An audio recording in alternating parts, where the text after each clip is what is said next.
Hello, boys and girls. It's Pastor Janet with you again, and it's always a treat to be with you. I hope you've had a wonderful week.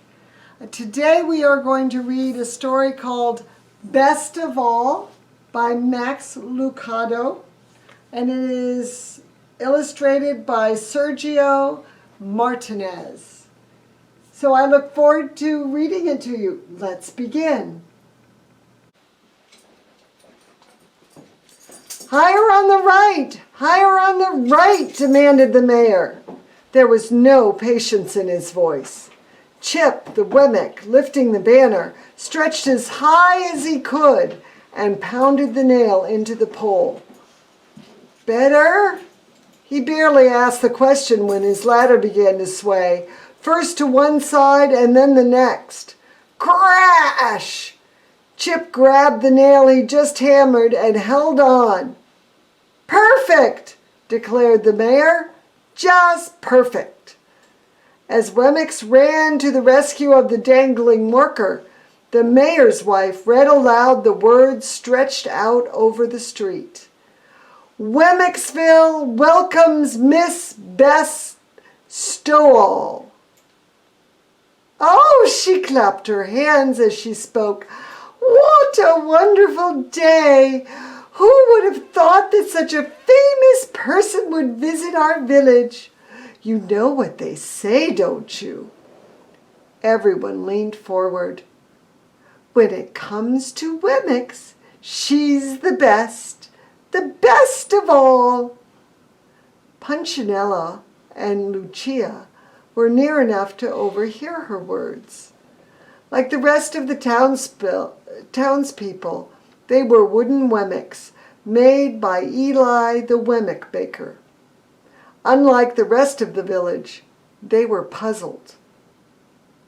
"Tell me again," Punchello asked the mayor's wife. "Why is she so famous?" "Because everyone knows her." "Why does everyone know her?" "Because she's famous."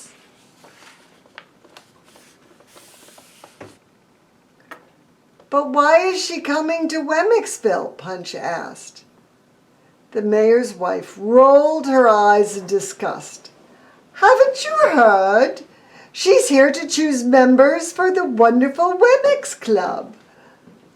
Punchinello nodded like he understood, but he really didn't. He looked at Lucia, and she looked at him, and they both shrugged their shoulders. He was just about to ask another question when the watch Wemmick on top of the hill shouted, "She's here! She's here!" Doors flew open. Stores emptied. Villagers rushed from all directions to the end of Main Street. Fathers lifted children to their shoulders, and short Wemmicks and elbowed their way to the front of the crowd. There was much shouting and pointing and tiptoe standing until a uniformed wooden soldier, looking very official and formal, appeared at the turn in the road. With scroll in hand and bugle hanging from his neck, he marched over the Wemmick River Bridge and stopped in front of the crowd. Staring straight ahead at no one, he stood stiffly until all had hushed. Opening a scroll, he read in a loud voice, "Cut from the grandest forest, carved from the strongest tree, full of sap, only the purest, she's of the highest pedigree. So welcome ye Wemmicks, to your village so small, the noblest grain from the finest lumber, she is best stove all." With happy movements, he tucked the scroll under his arm and pulled the bugle to his lips. Pat-da-da-da-ba! What the Wemmicks saw next caused the village a wide gasp. A squad of soldiers marched around the corner shouldering a tall box with curtains. From behind him, Punchinello heard the crowd whisper, "It's her." The box sat on 2 poles, and the poles rested on the shoulders of 4 soldiers. 2 guards walked in front, 2 in back. Boots on the wooden bridge made the only sound. Click, click, click. They kept in perfect step until one of the soldiers stumbled, just slightly. The box leaned out over the water. The villagers gasped a second time. Let the box lean much further, and the guest of honor would fall into the fast-flowing river. But the soldiers straightened themselves, crossed the bridge, and came to a stop in front of the mayor and his wife. They lowered the box. The trumpet-toting, scroll-reading servant stepped forward and, after a long pause, pulled back the curtain. As Bess stepped out, the villagers stepped back. They'd never seen a wooden person quite like Miss Bess Stovall. Feathers flumed out of her hat. Earrings dangled to her shoulders. Both her lips and dress were bright red. Her shoes were tall, her nails were long, and most notably, a large gold letter M hung from her neck. When she snapped her fingers, a sentry handed her a white cloth. With it, she carefully wiped the M and held it up like a mirror before her face. Seeing her reflection, she adjusted her hair and smiled. Bess Stovall was pleased with herself. With eyes peering down at her high nose, she let out her hand, allowing it to fall forward at the wrist. Ahem! The mayor's wife understood the gesture. She elbowed her husband. Kiss it! He did. And when he did, the visitor spoke. What good fortune is yours that I have come your way? She smirked, head back, hand still extended. The mayor's wife curtsied and motioned for the other Wemmicks to do the same. They did, even the men. Shall we get on with the greetings? Bess asked. Of course, answered the mayor. Everyone in line. One by one, the citizens of Wemmicksville passed before their guest. Welcome to our village. Yes, yes, she would reply to whatever they said to her. We're glad you're here. Yes, yes. We are honored. Yes, yes.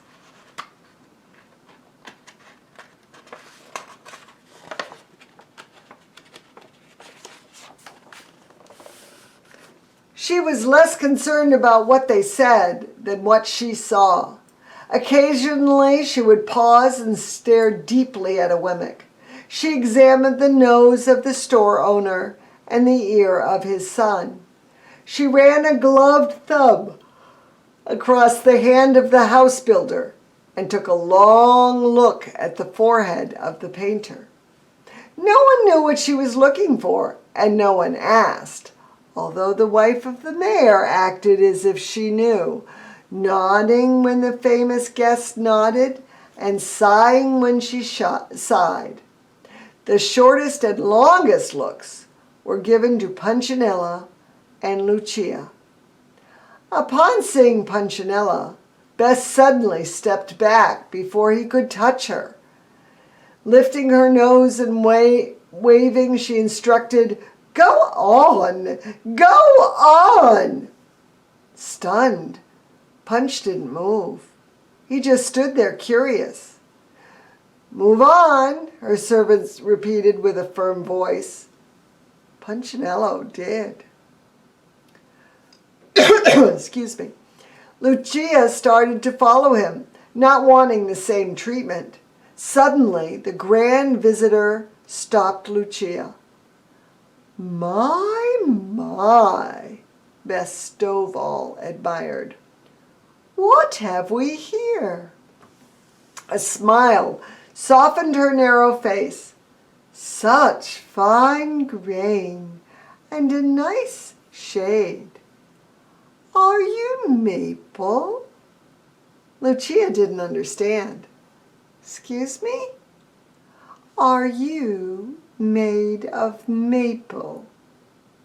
She had to think before answering. Yes. Which forest?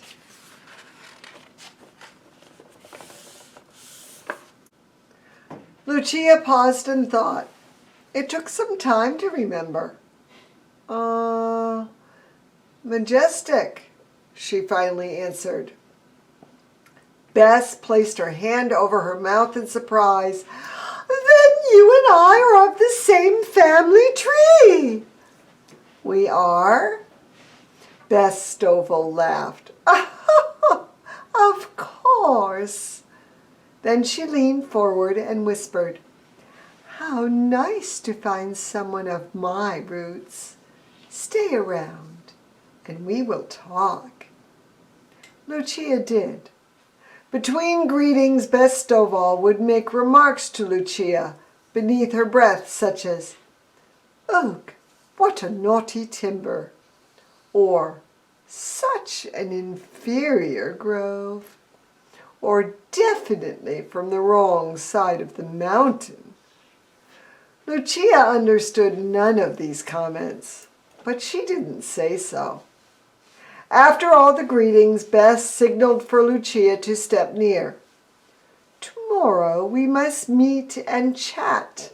I have something for you, she said, fingering her M necklace. With that she turned and left, escorted by the soldiers, followed by the mayor and his wife. Punchinello approached Lucia. Did I do something wrong? I don't know. Did you do something right?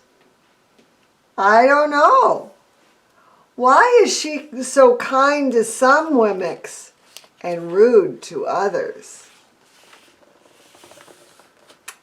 I think it has something to do with your ancestry. My what? The forest you came from. Why does that matter? I don't know. They turned and left the village. Neither one spoke. They hadn't known they were different, and now that they did, they didn't know how to feel. I'll see you tomorrow, Punch finally said. Yeah, sure, Lucia replied. Neither felt too happy. As the days passed, they saw each other less and less. It took Bess Stovall only a short time to select her favorite Wemmicks for the wonderful Wemmicks Club. Lucia was among them. So were the store owner and Mr. and Mrs. Mayer. Bess gave each an M to wear around the neck. M is for maple. You are maples, she explained, as she showed them how to polish the medallion. Not all Wemmicks are equal. Some are common, made of pine or elm. A few are quality, cut from maple like you. But fewer still of us are made from a fine family tree. She gazed at Lucia, and Lucia blushed. The other Wemmicks politely applauded. And then Bess Stovall curled up her lip as if she just tasted something sour. Some Wemmicks are willows. Willows? They asked. Willow is a weak wood, the maple wemmick explained. It bends, it bruises, shallow roots. No one wants to be a willow. Do you know any? The mayor's wife asked. Actually, there's one in your village. They all leaned forward, curious. Bess looked again at Lucia. Your friend, Punchinella? Lucia asked. Everyone gasped. Oh! I always knew he was weaker, someone said. Been suspecting a bad family for years, another agreed. Such a sapling, added a third. The rest nodded. Lucia nodded with them. From that day forward, Wemmicksville began to change. Townspeople took notice of each other's tree type. The walnuts looked down on the pines looked down on the elms, the maples looked down on everyone, and everyone looked down on Punchinello. The walnuts formed a club and opened several branches. Elms cut a path and named it Elm Street. Maples built a tree house and hosted polishing parties. Everyone had a group. Everyone, that is, except Punchinello. Even Lucia ignored him. Hi, Lucia, he would say to her. Yes, yes, she would reply, not stopping. She was, after all, cut from the finest tree, and Punchinello was just a willow. Wemmick, soft and easily bent. One day Punchinello felt especially alone. He went to the pine picnic, but no one sat by him. The walnuts were playing games, but no one threw him the ball. He even tried to go to the maple party, but the sign on the door said, Royal Tree Only. Punchinello was very sad. He went for a walk and sat down by the river where the willow trees grew. Why did I have to be a willow? He said aloud to no one. What would you have rather have been? The sound of the voice startled Punchinello. He turned and saw Eli, his maker.